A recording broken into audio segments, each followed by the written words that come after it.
15 દિવસની અંદર થવાના છે 2 ગ્રહણ. તો જાણો સૂર્ય અને ચંદ્ર ગ્રહણનો કેવો પડશે પ્રભાવ. નમસ્કાર મિત્રો, અંબા એસ્ટ્રોલોજી ગુજરાતી ચેનલમાં ખૂબ ખૂબ આપ બધાનું હાર્દિક સ્વાગત છે. મિત્રો, નિયમિત જ્યોતિષીય માર્ગદર્શનના વિડીયો જોવા માટે તમે અમારી ચેનલને અત્યારે સબસ્ક્રાઇબ કરી લો. જ્યોતિષને લગતા મૂંઝવતા પ્રશ્નો માટે તમે અમારો સંપર્ક અવશ્યથી કરી શકો છો. આ વિડીયોને લાઈક કરજો અને વધુમાં વધુ શેર પણ કરજો. મિત્રો, સૂર્ય ગ્રહણ અને ચંદ્ર ગ્રહણ માત્ર ખગોળીય ઘટના નથી, પરંતુ જ્યોતિષ શાસ્ત્રમાં ગ્રહણને વિશેષ મહત્વ પણ આપવામાં આવે છે. તેમાં પણ સપ્ટેમ્બર 2025માં દુર્લભ યોગ બનવા જઈ રહ્યો છે. સપ્ટેમ્બર મહિનામાં માત્ર 15 દિવસના અંતરમાં 2 ગ્રહણ થવાના છે, જેમાં 7 સપ્ટેમ્બરે ચંદ્ર ગ્રહણ અને તેના 15 દિવસ પછી એટલે કે 21 સપ્ટેમ્બરે થશે સૂર્યગ્રહણ. એક મહિનામાં જ 15 દિવસના અંતરાલમાં સૂર્ય અને ચંદ્ર ગ્રહણ થવું જ્યોતિષ શાસ્ત્રની દ્રષ્ટિએ વિશેષ ઘટના છે. વર્ષ 2025માં પહેલા આવો સંયોગ વર્ષ 2022માં સર્જાયો હતો, જેમાં 15 દિવસની અંતરે જ ચંદ્ર અને સૂર્યગ્રહણ થયું હતું. આ વર્ષે ફરીથી આવો સંયોગ થયો છે. તો ચાલો જાણીએ કે જ્યોતિષ શાસ્ત્રની દ્રષ્ટિએ આ ગ્રહણનો પ્રભાવ કેવો પડશે. તો આ વિડીયોમાં અંત સુધી અમારી સાથે અવશ્યથી જોડાયેલા રહેજો. પહેલા વાત કરી લઈએ પૂર્ણ ચંદ્ર ગ્રહણની. તો ભાદરવા મહિનાની પૂનમની તિથિ 7 સપ્ટેમ્બર 2025ના રોજ આવશે અને આ દિવસે વર્ષનું છેલ્લું અને પૂર્ણ ચંદ્રગ્રહણ થવાનું છે. આ ચંદ્રગ્રહણ ખાસ એટલા માટે હશે કે આ ગ્રહણ ભારતમાં દેખાવાનું છે. ભારત સિવાય યુરોપ, ઓસ્ટ્રેલિયા અને એશિયાના ઘણા ભાગોમાં પણ આ ગ્રહણ દેખાશે.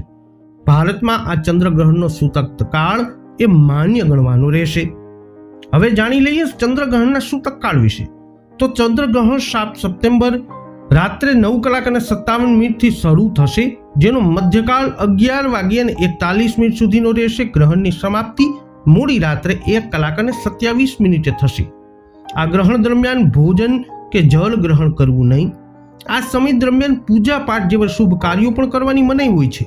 ગ્રહણ દરમિયાન ગર્ભવતી મહિલાઓએ વિશેષ સતર્કતા રાખવી જરૂરી હોય છે. ગ્રહણ દરમિયાન કોઈ પણ ગ્રહોના અથવા ઈષ્ટ મંત્રોના જપ એ ખૂબ શુભ ફલદાયી માનવામાં આવે છે. હવે જાણી લઈએ ખંડગ્રાસ સૂર્યગ્રહણ વિશે. ચંદ્રગ્રહણના 15 દિવસ પછી એટલે કે 21 સપ્ટેમ્બરે અમાસની તિથિ પર ખંડગ્રાસ સૂર્યગ્રહણ થશે. ખંડગ્રાસ સૂર્યગ્રહણ ભારતમાં દેખાશે નહીં, એટલે તેનો સૂતક કાળ માન્ય નહીં ગણાય, પરંતુ તેનો જ્યોતિષીય પ્રભાવ જોવા અવશ્ય મળશે. ગ્રહણની શરૂઆત 11 કલાકે થશે અને મોક્ષ 3:24 થશે. આ ગ્રહણ ભારતમાં નહીં દેખાય, પરંતુ ન્યુઝીલેન્ડ અને પૂર્વી મલેશિયા જેવા દેશોમાં દેખાવાનું છે. જ્યોતિષ શાસ્ત્ર અનુસાર જ્યારે એક પછી એક એમ ગ્રહણ થાય તો કોઈ અણધારી ઘટનાના સંકેત હોય છે. આ 2 ગ્રહણ દેશ અને દુનિયા પર વિપરીત અસર કરશે તેવું માનવામાં આવે છે. આ ગ્રહણ ધનહાનિ થવાનો સંકેત પણ કરી રહ્યું છે. તો મિત્રો, વર્ષ 2025ના આગામી દિવસોમાં 15 દિવસની અંદર જ 2 ગ્રહણ, એમાં ખાસ કરીને સર્વપ્રથમ ચંદ્રગ્રહણ જે 7 સપ્ટેમ્બરે થશે અને ત્યારબાદ 21 સપ્ટેમ્બરના રોજ થવાનું છે સૂર્યગ્રહણ, જે ભારતમાં દેખાવાનું નથી, જેનો સૂતકકાળ પણ માન્ય નથી, પણ 7 સપ્ટેમ્બરનું ચંદ્રગ્રહણ ભારતમાં દેખાવાનું છે, એટલે આપણે માન્ય ગણવાનું છે. આ 2 ગ્રહણોની અસર ખાસ કરીને દેશ અને દુનિયાની ઉપર વ્યાપકપણે જોવા મળી શકે છે.